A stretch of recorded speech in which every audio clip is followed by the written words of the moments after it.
Marriage certificate मिलने की पहली ही रात मेरी कॉन्ट्रैक्ट वाली पत्नी ने बड़े रौब से मेरे सामने 3 नियम रख दिए। पहला, ना किस। दूसरा, ना एक ही बिस्तर पर सोना। तीसरा, ना किसी तरह की नजदीकी। मैंने बिना कुछ कहे सब मान लिया। लेकिन 3 साल बाद जैसे ही कॉन्ट्रैक्ट खत्म हुआ और मैंने तलाक की बात छेड़ी, वह आग बबूला हो गई। अरे ओ बदतमीज, तलाक देगा तू मुझे? जरा आईना देखा है? तलाक मेरे जूते पर। इतना ही नहीं, मैडम ने मेरे सारे अंडरवियर तक छिपा दिए ताकि मैं भाग ही न सकूं। रात भर जागकर ड्रिल मशीन से मेरे कमरे का दरवाजा तक बंद कर दिया। और जब उसका बचपन का प्यार, उसका वही व्हाइट मूनलाइट वापस लौटा, तो उसने उसे प्यार से गले नहीं लगाया, सीधे लोगों को भेजकर उसकी ऐसी खातिरदारी करवाई कि बेचारा अस्पताल पहुंच गया। आखिर ऐसा क्या बदल गया था? 3 साल पहले अपने उसी व्हाइट मूनलाइट को बचाने की कोशिश में शिया वान्यू की सुपरकार का भयंकर एक्सीडेंट हुआ था। उसकी टांग इतनी बुरी तरह घायल हुई कि डॉक्टरों ने उम्मीद लगभग छोड़ दी थी। उस मुश्किल वक्त में कोई साथ नहीं था, सिर्फ मैं था।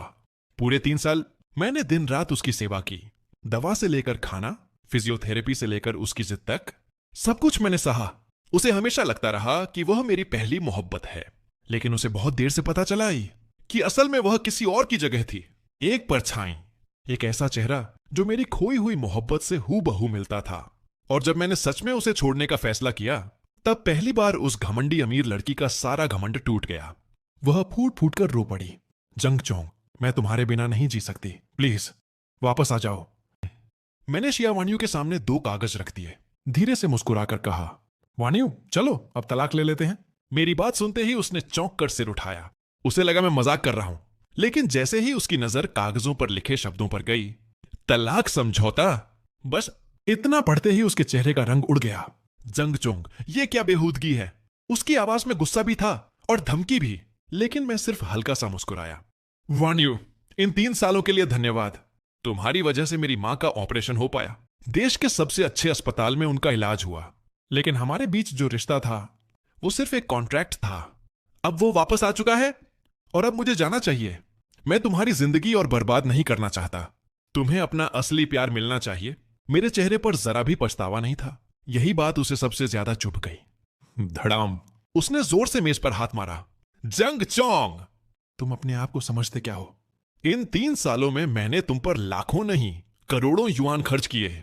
तुम्हारी मां को मौत के मुंह से वापस खड़ा कर दिया, और बदले में तुम मुझे तलाक दे रहे हो? 3 साल पहले शिया वान्यू के एक्सीडेंट के बाद पूरा शिया परिवार बेतहाशा डॉक्टर ढूंढ रहा था। उन्होंने घोषणा कर दी थी, जो हमारी बेटी को ठीक करेगा उसे 1 अरब युआन इनाम मिलेगा। तब मैं खुद उनके दरवाजे पर गया। मैंने कहा, मैं शिया वान्यू का गुप्त प्रशंसक हूं। मुझे कोई इनाम नहीं चाहिए, बस मुझे उसके पास रहने दीजिए। उस समय शिया वान्यू का स्वभाव बेहद खराब था। वह हर किसी पर चिल्लाती, गुस्से में चीजें फेंक देती। कमरे में कोई नुकीली चीज तक नहीं रखी जाती थी। डर था कि कहीं वह खुद को नुकसान न पहुंचा ले। कोई और होता तो पहले ही दिन भाग जाता, लेकिन मैं 3 साल तक उसके साथ डटा रहा। उसकी हर जिद, हर आंसू, हर गुस्सा, सब सहता रहा। आखिरकार एक चमत्कार हुआ। जिस दिन शिया वान्यू दोबारा अपने पैरों पर खड़ी हुई, उसके पूरे परिवार ने हमारी शादी के लिए हामी भर दी। शिया वान्यू ने भी मना नहीं किया, लेकिन एक शर्त पर। यह शादी सिर्फ एक कॉन्ट्रैक्ट होगी। वह अच्छी तरह जानती थी कि मैंने उसके लिए कितना कुछ किया है, लेकिन उसके दिल में किसी और की जगह पहले से तय थी। मैंने गहरी सांस ली। वनजू, साइन कर दो। तुम्हारा एहसान मैं जिंदगी भर नहीं भूलूंगा। किसी न किसी तरह सब चुका दूंगा। मैंने तलाक के कागज फिर उसकी ओर बढ़ा दिए, क्योंकि 3 साल उसकी देखभाल करने के बाद मैं यह अच्छी तरह जान चुका था कि उसके दिल में शू शियाओयांग की जगह कोई नहीं ले सकता। अब जब वह वापस आ चुका था, तो मेरा रुकना बेकार था। आखिर नकली शादी का अंत तो एक दिन होना ही था। शिया वान्यू ने कागज उठाए और गुस्से में जमीन पर फेंक दिए। हद है। तुम 4 मिलियन युआन लौटाओगे? कैसे? जेब में फूटी कौड़ी नहीं, और बातें ऐसी जैसे कोई अरबपति हो। वह गुस्से से मेरा नाम चिल्ला ही रही थी कि तभी उसका फोन लगातार बजने लगा। पहले उसने अनदेखा किया, लेकिन घंटी बंद होने का नाम ही नहीं ले रही थी। छिड़कर उसने फोन उठाया और जमीन पर दे मारा। फोन के टुकड़े टुकड़े हो गए। फिर वह जल्दी जल्दी स्टॉकिंग पहनने लगी। दरवाजे तक पहुंची और बोली, जंग चोंग, मैं थोड़ी देर के लिए बाहर जा रही हूं। अगर लौट कर आई और तुम घर में नहीं मिले, तो समझ लेना तुम्हारी खैर नहीं। तलाक मांगने की हिम्मत कैसे हुई? अगर इस घर में तलाक होगा, तो फैसला मैं करूंगी। इतना कहकर वह गुस्से से बाहर निकल गई, लेकिन 2 कदम चलकर फिर रुकी। शायद उसे मुझ पर बिल्कुल भरोसा नहीं था। उसने बाहर से दरवाजा लॉक किया, फिर हाई हील की एड़ी से चाबी तोड़कर ताले के अंदर ही फंसा दी। फिर भी मन नहीं भरा। सामने रखा लगभग 100 पाउंड का भारी फूलदान घसीटकर दरवाजे के सामने अड्डा दिया। अब भागकर दिखा मिस्टर तलाक एक्सप्रेस। एक कंगाल आदमी अरबपति बीवी को तलाक देगा। लगता है सच में दिमाग का वायर ढीला हो गया है। उसकी कार दूर निकल गई। कमरे के अंदर मैंने एक लंबी सांस छोड़ी। सारा सामान पहले ही पैक कर चुका था। टेबल पर एक फोटो रखी थी, एक बेहद खूबसूरत लड़की की, जिसका चेहरा शिया वाणयू से बिल्कुल मिलता था। मैंने तस्वीर को धीरे से उठाया। याओलिंग, मुझे माफ कर देना। आज आखिरकार मैं इस दर्द से बाहर निकल रहा हूं। तुम्हें भूलना कभी संभव नहीं था, इसलिए मैंने ऐसी लड़की को चुना जो बिल्कुल तुम्हारी तरह दिखती थी। मैं उसका गुप्त प्रशंसक बनकर उसके पास रहा। उसे देखते हुए ऐसा लगता था जैसे तुम अब भी मेरे साथ हो। लेकिन अब मुझे भी नई जिंदगी शुरू करनी होगी। जहां भी हो तुम मुझे जरूर आशीर्वाद दोगी, है ना? आधी रात को शिया वाणयू घबराई हुई कार से उतरी। इतनी जल्दबाजी में थी कि कार का इंजन तक बंद करना भूल गई। वह टूटे हुए फोन को हाथ में लिए मेरे कमरे की ओर दौड़ी। दड़ दड़ दड़, जंग चोंग, दरवाजा खोलो। अभी के अभी। लेकिन अंदर से कोई आवाज नहीं आई। कुछ देर बाद उसने खुद ही दरवाजा खोला और अगले ही पल उसके पैरों तले जमीन खिसक गई। कमरा पूरी तरह साफ था। सिर्फ एक काला सूटकेस कोने में रखा था। वह भागकर अलमारी तक पहुंची। अंदर कुछ भी नहीं था, एक भी कपड़ा नहीं। उसकी आंखें लाल हो गईं। जंग चोंग, तुम्हें किसने इजाजत दी मुझे छोड़कर जाने की? तो असली बात यह है, तुम ही मुझे छोड़ना चाहते थे। वह पूरे घर में पागलों की तरह मेरा नाम पुकारती रही। उसी समय उसकी मां का फोन आया। वाणियू, क्या तुमने जंग चोंग को डांटा था? वो आधी रात को तुम्हारे दादा दादी के घर चला आया है। यह सुनते ही शिया वाणियू ने दांत भींच लिए। मुझे नहीं पता आज उसे कौन सा कीड़ा काट गया है। ऐसा बर्ताव कर रहा है जैसे दिमाग की फ्यूज उड़ गई हो। ठीक है, आप चिंता मत कीजिए, मैं अभी दादा दादी के घर जाकर उसकी अच्छी खबर लेती हूं। फोन रखते ही वह बाहर निकलने लगी, लेकिन तभी उसकी नजर मेरे सूटकेस पर पड़ी। वह तुरंत स्टोर रूम से हथौड़ा और पेचकस उठा लाई। अच्छा जनाब, पूरी तैयारी करके बैठे थे। उसने जोर लगाकर सूटकेस खोलना शुरू किया। अंदर करीने से रखे कपड़े देखकर उसके होठों पर गुस्से भरी हंसी आ गई। वाह जंगचोंग, 3 साल में पहली बार इतनी हिम्मत दिखाई है तुमने। तलाक की बात भी कर दी और सामान भी पहले से पैक कर लिया। लगता है सच में मुझे मजबूर करना चाहते हो। दांत भींचते हुए शिया वाणियू मेरे सारे कपड़े फिर से अलमारी में टांगने लगी। तभी कपड़ों के बीच से एक पुरानी तस्वीर फिसलकर नीचे गिर पड़ी। उसने झुककर तस्वीर उठाई। उसके मन में उत्सुकता भी थी और हल्की सी बेचैनी भी। तस्वीर में एक लड़की थी जिसका चेहरा हूबहू शिया वाणियू जैसा था। सफेद रंग की 1 पीस ड्रेस पहने वह मासूमियत से मुस्कुरा रही थी। उसकी मुस्कान इतनी उजली और सुकून देने वाली थी कि मानो धरती पर कोई फरिश्ता उतर आया हो। पहली नजर में शिया वाणियू के दिल में मीठी सी खुशी दौड़ गई। पागल कहीं का, आखिर मेरी फोटो तो संभाल कर रखी है, वो भी ऐसे जैसे कोई खजाना हो। उसके होंठों पर हल्की मुस्कान आ गई, लेकिन जैसे ही उसने दोबारा तस्वीर को गौर से देखा, उसकी मुस्कान धीरे धीरे गायब हो गई। रुको, मैंने तो कभी ऐसी ड्रेस पहनी ही नहीं। और सबसे बड़ी बात, तस्वीर वाली लड़की की मुस्कान बहुत ही कोमल और शांत थी, जबकि शिया वाणयू की मुस्कान तो ज्यादातर लोगों की धड़कनें बढ़ा देती थी और कभी कभी ब्लड प्रेशर भी। उसने तस्वीर पलटी। पीछे साफ अक्षरों में लिखा था, जंग याओलिंग, 17 अक्टूबर। ये नाम पढ़ते ही उसका दिल एकदम बैठ गया। उधर मैं और दादाजी आंगन में बैठकर बातें कर रहे थे। अभी कुछ देर पहले ही उनका फोन आया था। बेटा, बड़ी जोर की रोस्ट डक खाने की इच्छा हो रही है। वैसे भी कुछ ही दिनों में उनका जन्मदिन आने वाला था, इसलिए मैं पहले ही गांव पहुंच गया था। रात काफी हो चुकी थी। हम दोनों सोने ही वाले थे कि अचानक बाहर जोर से ब्रेक लगने की आवाज आई। उसके तुरंत बाद दड़ दड़ दड़ दरवाजा जोर जोर से पीटा जाने लगा। दादाजी, मैं वाणयू हूं, जल्दी दरवाजा खोलिए। मैंने जाकर लकड़ी का दरवाजा खोला। वाणयू, तुम इस समय यहां? लेकिन उसने मेरे सवाल का जवाब नहीं दिया। वह भौहें सिकोड़कर बोली, तुमने शराब पी रखी है? मैंने सिर हिलाया। दादाजी ने बुलाया था तो उनके साथ थोड़ा सा पी लिया। इतने में शिया परिवार के बुजुर्ग भी बाहर आ गए। उन्हें लगा जैसे वाणियू मुझे डांट रही है। वह तुरंत हमारे बीच आकर खड़े हो गए। मैं हंसते हुए बोला, दादाजी चिंता मत कीजिए, हमने बस माई शराब पी है। थोड़ी तेज जरूर होती है, लेकिन थोड़ी देर आराम कर लूंगा तो सब ठीक हो जाएगा। फिर मैंने शिया वाणियू की ओर देखकर कहा, तुम कार पार्क कर दो। लेकिन वह वहीं खड़ी रही। उसने जेब में रखी वही तस्वीर कसकर पकड़ ली। ऐसा लग रहा था मानो किसी ने उसके दिल को मुट्ठी में भींच लिया हो। सांस लेना तक मुश्किल हो रहा था। दादी ने उसके चेहरे का बदला हुआ रंग देखा। उन्होंने इशारे से दादाजी को अंदर बुला लिया। अब बाहर सिर्फ मैं और शिया वानयू रह गए थे।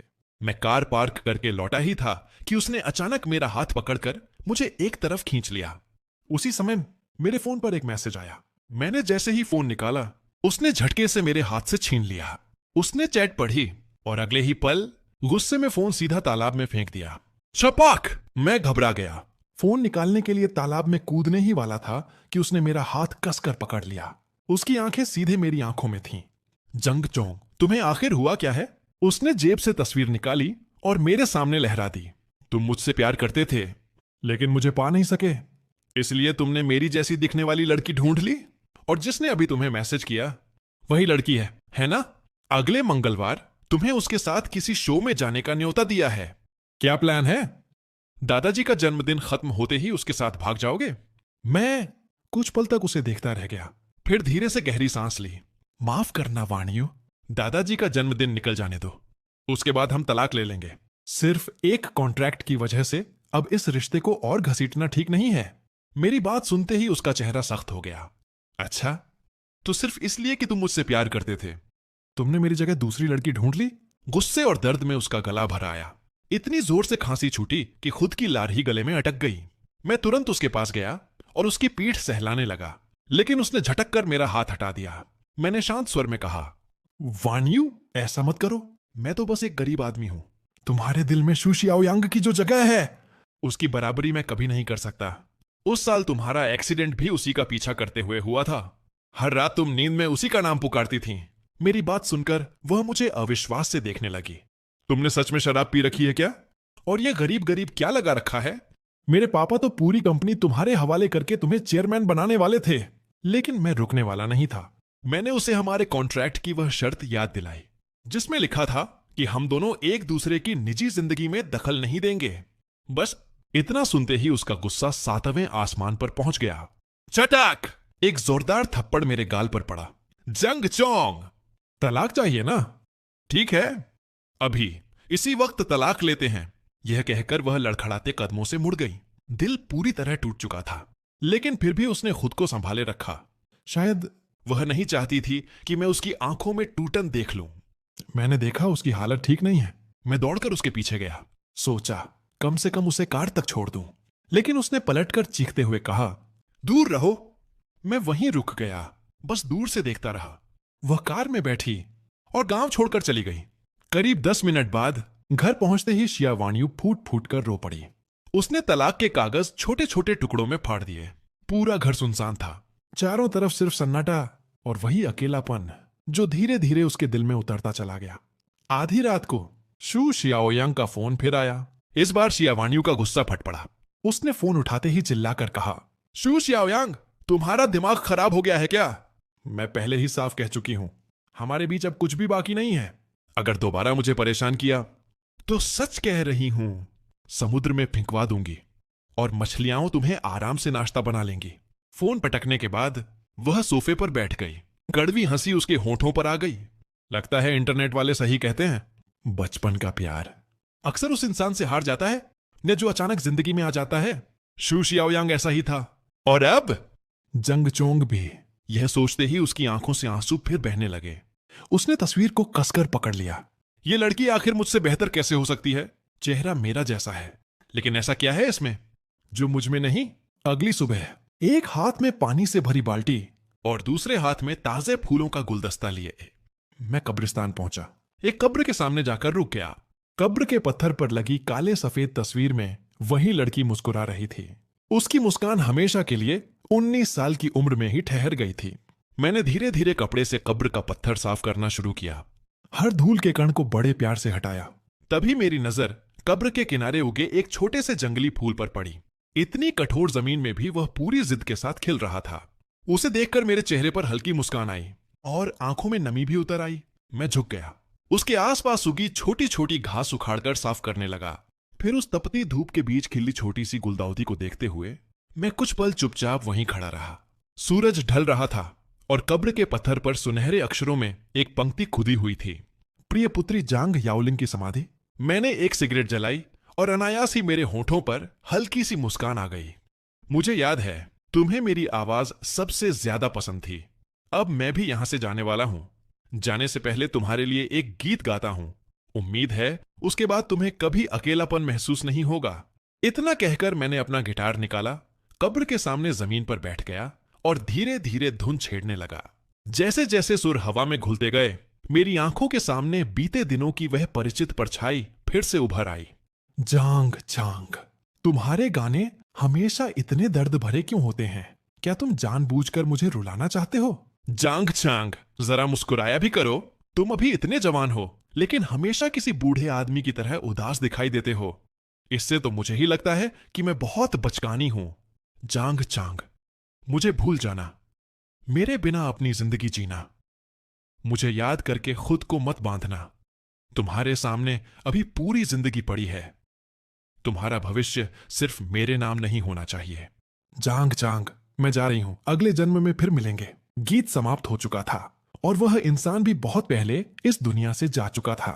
मैंने धीरे से हाथ बढ़ाकर उसकी समाधि को सहलाया, ठीक वैसे ही जैसे कभी उसके सिर पर प्यार से हाथ फेरता था।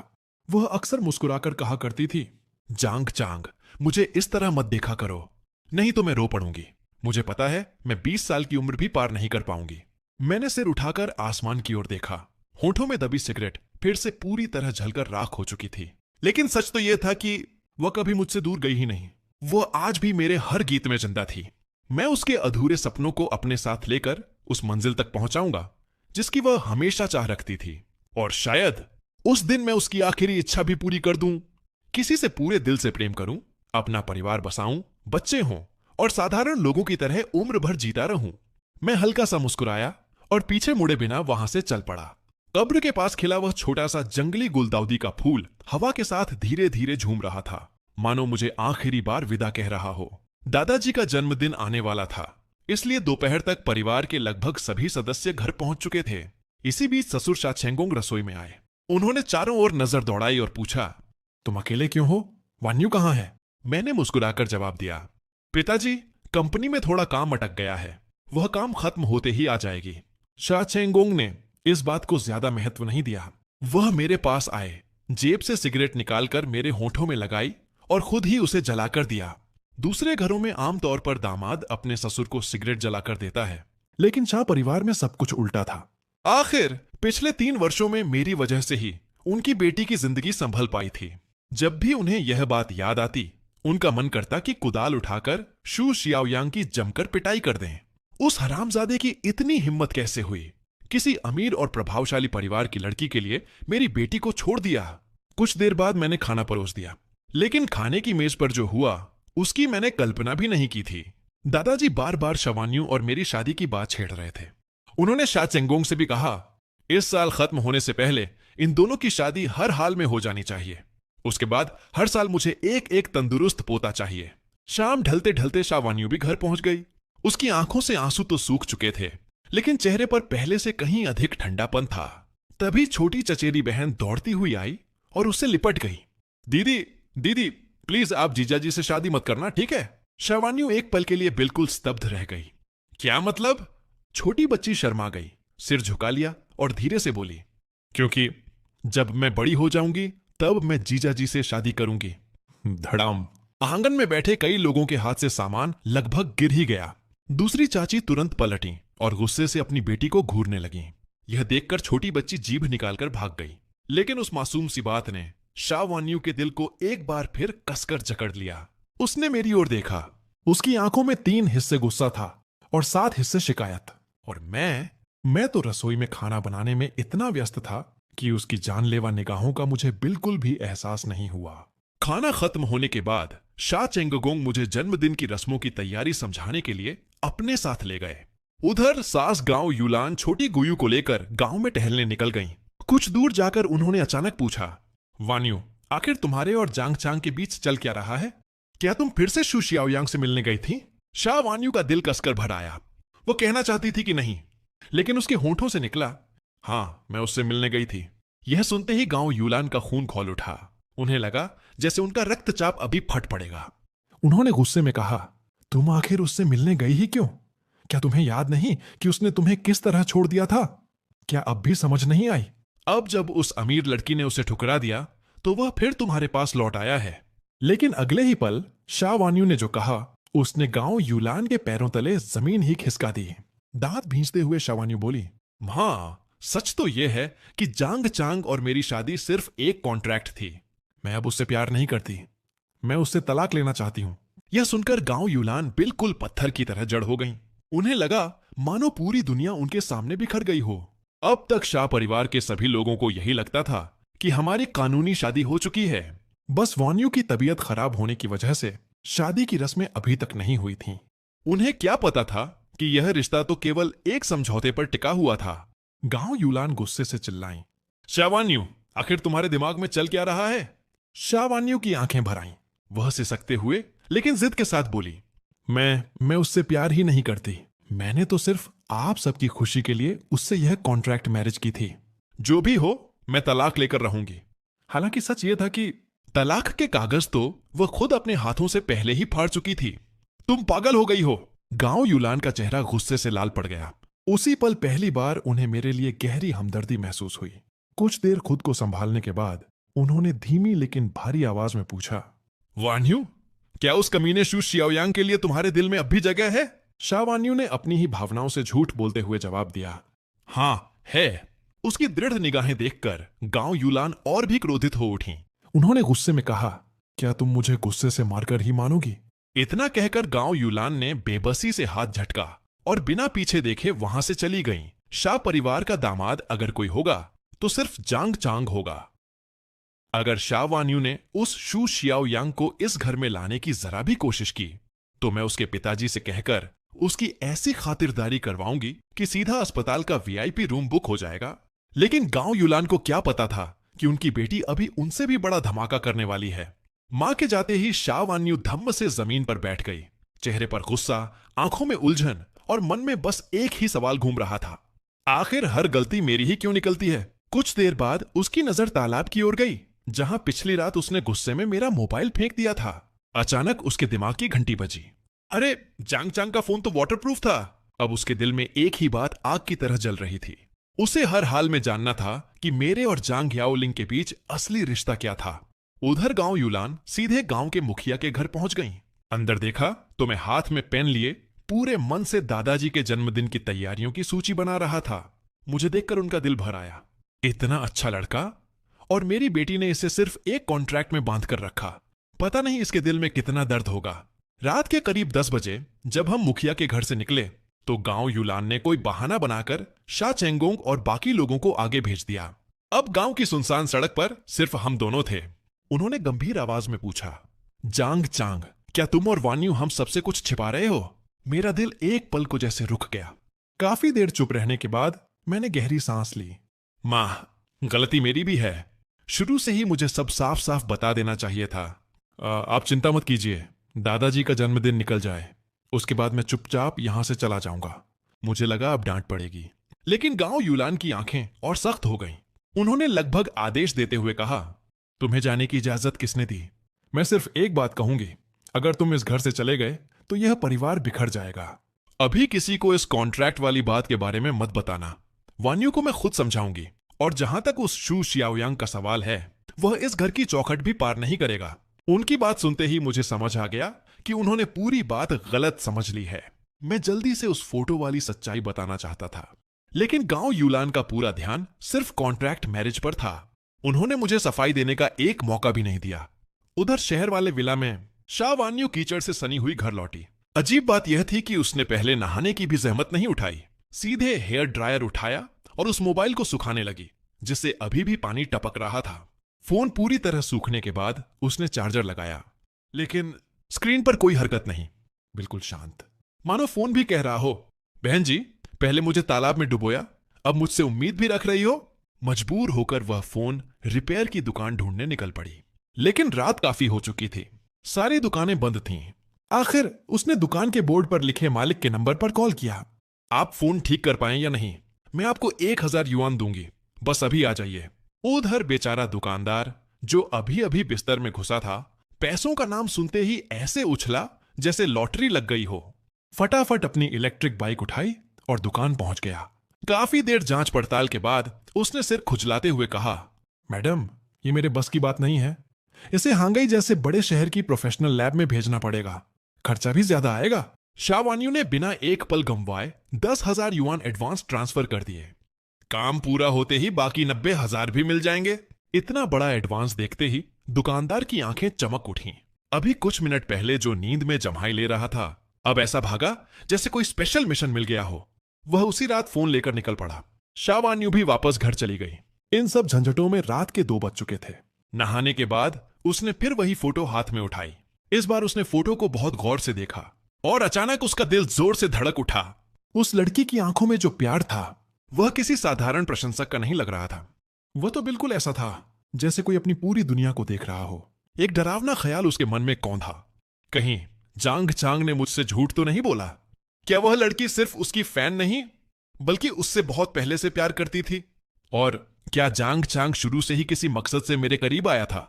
यह सोचते ही उसका चेहरा एकदम पीला पड़ गया। वह घबराकर पूरे कमरे की तलाशी लेने लगी, लेकिन उस फोटो के अलावा उसे कुछ भी नहीं मिला। वो खुद को समझाने लगी, नहीं, ऐसा नहीं हो सकता। अगर उसकी कोई और मंशा होती तो वह पिछले 3 साल तक मेरा हर नखरा क्यों सहता?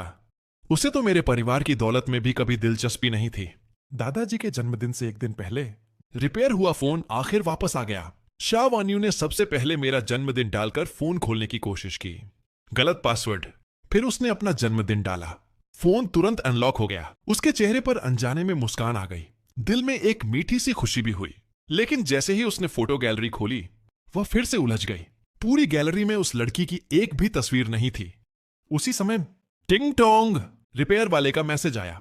हेलो मैडम, इस फोन में एक प्राइवेट वॉल्ट भी है। मतलब फोन के अंदर एक और छिपा हुआ फोन, उसमें 100 GB से भी ज्यादा डेटा रखा हुआ है। यह पढ़ते ही शावान्यू का पारा 7वें आसमान पर पहुंच गया। जांग चांग, तुम पूरे के पूरे बदमाश निकले। इतनी सारी बातें मुझसे छिपाई। दुकानदार के बताए तरीके से वह फिर पासवर्ड स्क्रीन पर गई। अब शुरू हुआ असली मिशन। उसने घर के हर सदस्य का जन्मदिन डालकर देख लिया। कुछ नहीं हुआ। 2 घंटे तक वह पासवर्ड तोड़ने की कोशिश करती रही। आखिर अचानक उसे फोटो के पीछे लिखा हुआ नंबर 8 याद आया। उसने उसे आखिरी अंक बनाया। फिर आगे 1999 से लेकर 1990 तक के जन्म वर्ष जोड़कर कोशिश की। फिर 2000 से 2009 तक भी सारे कॉम्बिनेशन आजमा डाले, लेकिन हर बार वही नतीजा, गलत पासवर्ड। उसने 2010 के बाद वाले सालों की कोशिश ही नहीं की। उसे लगा इतनी छोटी उम्र का होना तो बिल्कुल ही बेतुका होगा। 2 घंटे तक फोन से जूझने के बाद वह लगभग पागल होने लगी। जांग चांग, तुम आखिर हो क्या चीज? ये पासवर्ड है क्या? तभी उसका फोन बज उठा। कॉल शा चेंगोंग की थी। वान्यू, जल्दी गांव वापस आओ, जन्मदिन की तैयारी शुरू हो गई है। पिता की नाराज आवाज सुनकर उसने फोन उठाया, नीचे भागी और कार लेकर गांव की ओर निकल पड़ी। गांव पहुंचते ही शा चेंगोंग बोले, वान्यू, सामान और शराब कम पड़ रही है, जाकर और ले आओ। और लौटते समय गांव के जितने भी बुजुर्ग मिले सबको एक एक गिफ्ट पैक देते आना। शावान्यू ने चुपचाप सिर हिला दिया। जैसे ही वह कार की ओर बढ़ी, उसी समय उसकी छोटी कजिन कई कप मिल्क टी उठाए खुशी खुशी आती दिखाई दी। नूना, मिल्क टी पियोगी? शावान्यू मुस्कुराई। सबके लिए लाई हो? कजिन गर्व से बोली। बिल्कुल, ओप्पा ने जो पैसे दिए थे उनसे मैंने पूरी मिल्क टी की दुकान ही बुक कर ली। ये पहली खेप है, बाकी सब दुकान वाले बाद में पहुंचा देंगे। बात करते करते वह बैग में खोजने लगी। उसे याद था कि शावान्यू को हल्के स्वाद वाली कम चीनी वाली मिल्क टी पसंद है। उसने वही कप निकालकर प्यार से उसके हाथ में दे दिया। शावान्यू ने मुस्कुराकर उसके सिर पर हाथ फेरा, लेकिन अगले ही पल वह नन्ही सी बच्ची बिजली की रफ्तार से मेरी तरफ भागी। ओप्पा ओप्पा, मैं तुम्हारे लिए खास मिल्क टी लाई हूं। ये वाली मैंने दुकान के स्टाफ से सीखकर अपने हाथों से बनाई है। ये मैंने सिर्फ तुम्हारे लिए अपने हाथों से बनाई है। बताओ कैसी लगी? मैं मुस्कुराया, मिल्क टी का कप हाथ में लिया और एक घूंट पीते हुए बोला, बहुत बढ़िया, धन्यवाद। ही, आपका स्वागत है। छोटी कजिन खुशी से खिल उठी। उसकी मोती जैसी सफेद मुस्कान पूरे आंगन को रोशन कर रही थी। लेकिन यह नजारा देखते ही शावान्यू का चेहरा ऐसे उतर गया जैसे किसी ने उसका पसंदीदा सीरियल बीच में बंद कर दिया हो। उसी समय चिंगनन, कार के टायरों की तेज चीखती आवाज पूरे आंगन में गूंज उठी। आवाज इतनी तेज थी कि कई लोग घबराकर उधर देखने लगे। शाचेंगोंग हैरानी से बोले, अरे वान्यू को क्या हो गया? मैंने तो उसे सिर्फ सामान लाने भेजा था, इतनी गुस्से में क्यों लौट रही है? पास खड़ी छोटी कजिन ने बड़ी शरारती मुस्कान के साथ अपनी पोनीटेल झटकते हुए कहा, अंकल, आपको समझ नहीं आएगा, मेरी नूना को तो बस जबरदस्त जलन हो रही है। शा चेंगोंग पहले से ही काम के बोझ में चकराए हुए थे। उन्होंने सिर खुजलाते हुए पूछा, जलन किससे? यहां कोई खूबसूरत लड़की भी तो नहीं दिख रही? बस फिर क्या था? छोटी कजिन ने होंठ फुला लिए और अपनी तरफ उंगली दिखाते हुए बोली, अंकल, क्या मैं खूबसूरत लड़की नहीं हूं? शा चेंगोंग ने उसे ऊपर से नीचे तक देखा, फिर हाथ हिलाकर बोले, छोड़ भी, तुम्हारी तुलना अपनी बहन से मत करो। उसने अपनी मां की खूबसूरती पाई है और तुमने हमारे शाह खानदान के जीन। ये तो ऐसा हुआ जैसे एक तरफ अप्सरा हो और दूसरी तरफ आलू। क्या? छोटी कजिन गुस्से से उछल पड़ी। शा चेंगोंग, आज तो मैं आपका गला दबा दूंगी। पूरा आंगन ठहाकों से गूंज उठा। हर कोई हंसते हंसते दोहरा हो गया। धीरे धीरे शाम हो गई। पूरा परिवार एक साथ बैठकर खाना खाने लगा। रिश्तेदार लगातार आकर जाम टकरा रहे थे। मैं बेचारा हर किसी का निमंत्रण ठुकरा भी नहीं पा रहा था।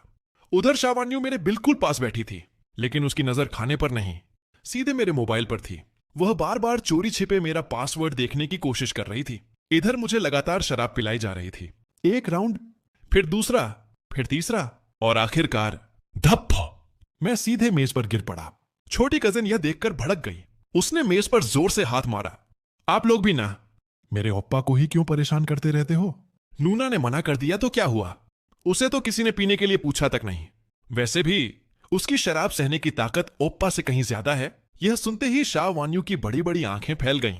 उसने मन ही मन सोचा, वाह, मेरी इतनी चिंता करने की जगह मुझे ही मैदान में उतार दिया। तभी गांव यूलान भी वहां आ गईं। उन्होंने कहा, बिल्कुल सही कहा इसने। वान्यू, चलो सबके साथ एक एक जाम पी लो। आज रात हम तुम्हारे नाना नानी के घर ही रुकेंगे। आज नहीं पियोगी तो कल फिर पीना ही पड़ेगा। शाह वान्यू ने दांत भींच लिए। ठीक है, पीती हूं। उसने गिलास उठाया और एक ही सांस में पूरा खाली कर दिया। यह देखकर गांव यूलान के चेहरे की सख्ती थोड़ी कम हुई। उन्होंने मन ही मन ठान लिया था, अगर आज के बाद भी वान्यू ने जांग चांग से तलाक की बात की तो उसे अलग ले जाकर अच्छी तरह समझाएंगी। तभी दादाजी शर्जियान वो बोले, वान्यू, जरा गांव के मुखिया वाली मेज पर जाकर सबसे मिलाओ। वहां गांव के सारे सम्मानित बुजुर्ग बैठे हैं। शाह वान्यू चुपचाप गिलास लेकर वहां चली गई। जिसने भी उसे टोस्ट ऑफर किया, उसने बिना कुछ बोले सब स्वीकार कर लिया। धीरे धीरे वह इतनी पी गई कि खुद को संभालना भी मुश्किल हो गया। आखिरकार वह पूरी तरह नशे में धुत होकर वहीं ढेर हो गई। गांव यूलान बेबस होकर उसे सहारा देकर कमरे में ले गई और बिस्तर पर लिटा दिया। लेकिन तभी शाह वान्यू अचानक फूट फूट कर रोने लगी। मां, क्या हुआ बेटा? गांव यूलान उसके सिर पर प्यार से हाथ फेरने लगी। शाह वान्यू सिसकते हुए बोली, जांग चांग, वो बहुत बुरा इंसान है। लगता है उसके दिल में कोई और है। इतना कहते ही वह अपनी मां से लिपटकर जोर जोर से रोने लगी। गांव यूलान बिल्कुल सन्न रह गईं। उनका दिमाग जैसे सुन्न पड़ गया। कुछ देर रोने के बाद शाह वान्यू आखिरकार सो गई। उन्हें कंबल ठीक से उड़ाकर गांव यूलान बाहर निकल आईं। लेकिन उनके मन में अब बेचैनी घर कर चुकी थी। थोड़ी देर बाद उन्होंने देखा, मेरी दोनों मौसियाओं मुझे सहारा देकर कमरे तक ला रही थीं।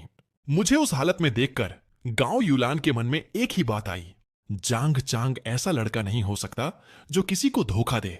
उसकी पूरी जिंदगी तो इस परिवार की सेवा करते हुए गुजरती है। उसे किसी और के लिए समय ही कहां मिलता होगा। उन्हें यकीन था यह सब सिर्फ कोई गलतफहमी है। क्लिक, कमरे का दरवाजा बंद हो गया। बिस्तर पर दो लोगों की सांसें धीरे धीरे शांत होने लगीं। लेकिन उनमें से एक मानो पानी में लौट आई मछली की तरह बार बार दूसरे की बाहों में सिमटती जा रही थी और इतनी कसकर पकड़ रखा था कि छोड़ने का नाम ही नहीं ले रही थी। जब मेरी आंख खुली तब तक सूरज काफी ऊपर चढ़ चुका था। मैंने आंखें मलते हुए उठने की कोशिश की, लेकिन लगा मेरे ऊपर कोई भारी चीज रखी हुई है। मैंने बगल में देखा तो शाह वान्यू मुझे कसकर गले लगाए सो रही थी। उसके बाल बिखरे हुए थे और पूरा शरीर मेरी बाहों में समाया हुआ था। मैंने धीरे धीरे खुद को छुड़ाने की कोशिश की, लेकिन शायद उसे आभास हो गया। उसने मुझे और भी कसकर पकड़ लिया। उसकी बाहें इतनी मजबूती से लिपटी थीं कि निकलना मुश्किल हो गया और कपड़ों के ऊपर से भी उसका शरीर बेहद मुलायम महसूस हो रहा था। तभी शाह वान्यू की आंख खुल गई। जैसे ही उसे अपनी हालत समझ आई, उसका चेहरा टमाटर की तरह लाल हो गया। वह झट से मुझसे अलग हुई और शर्म छिपाने के लिए उल्टा मुझ पर ही बरस पड़ी। जांग चांग, तुम कितने बड़े बदतमीज हो। मैं सो रही थी और तुमने मेरा फायदा उठाने की हिम्मत कैसे की? इतना कहकर उसने बिना कोई मौका दिए धड़ाम मुझे सीधे बिस्तर से नीचे लात मारकर गिरा दिया। मेरे साथ एक ही बिस्तर पर सोने की हिम्मत कैसे हुई तुम्हारी? लेकिन जैसे ही मैं उससे दूर हुआ, उसके दिल में अचानक अजीब सी खालीपन की टीस उठी। उसका मन अनजाने में फिर से मुझे गले लगाने को बेचैन हो उठा। मैंने धीरे से आह भरी, सॉरी वान्यू, आज रात मैं कम पीऊंगा ताकि फिर कभी नशे में ऐसी गलती ना हो। शाह वान्यू ने ठंडी आवाज में जवाब दिया, ये मासूम बनने का नाटक बंद करो। आज रात तुम जितनी चाहे शराब पीना, मुझे कोई फर्क नहीं पड़ता। मैं आज ही शहर वापस जा रही हूं। मैंने एक बार फिर माफी मांगी, फिर उठकर बाहर मुंह हाथ धोने चला गया। इस बीच घर के बाकी लोग दावत की तैयारी के लिए पहले ही गांव के चौक पहुंच चुके थे। मैं अभी हाथ मुंह धोकर बाहर निकल ही रहा था कि छोटी कजिन दौड़ती हुई आई। ओपा जल्दी चलो, अंकल ने मुझे खास तुम्हें बुलाने भेजा है। उसके चेहरे की मासूम मुस्कान देखकर मेरे होंठों पर भी हल्की सी मुस्कान आ गई, जबकि मुझे बिल्कुल भी अंदाजा नहीं था कि आज का दिन मेरी जिंदगी का सबसे बड़ा मोड़ साबित होने वाला है। बात खत्म करते ही उसने चारों ओर नजर दौड़ाई। जब उसे शियाओ वान्यू कहीं दिखाई नहीं दी तो वह दरवाजे तक भागी और मजाक उड़ाते हुए जोर से बोली, नूना आप तो उठ जाओ, क्या तुम सच में कोई सुअर हो? 8 बज चुके हैं, अभी तक सो रही हो। अंदर से तुरंत शियाओ वान्यू की ठंडी आवाज सुनाई दी, आ रही हूं। पहले वह अपनी इस शरारती चचेरी बहन को बहुत पसंद करती थी, लेकिन पिछले कुछ समय से उसे देखते ही उसके मन में झुंझलाहट होने लगी थी। यह देखकर मैंने तय किया कि पहले मैं उसकी कजिन और बाकी लोगों को साथ लेकर निकल जाता हूं, जबकि शिया वान्यू तैयार होकर बाद में आ जाएगी। लेकिन मुझे बिल्कुल भी अंदाजा नहीं था कि वहां पहुंचते ही ऐसा अजीब माहौल देखने को मिलेगा। पूरा घर लोगों से भरा हुआ था। एक फैशनेबल कपड़े पहने नौजवान घुटनों के बल जमीन पर बैठा था।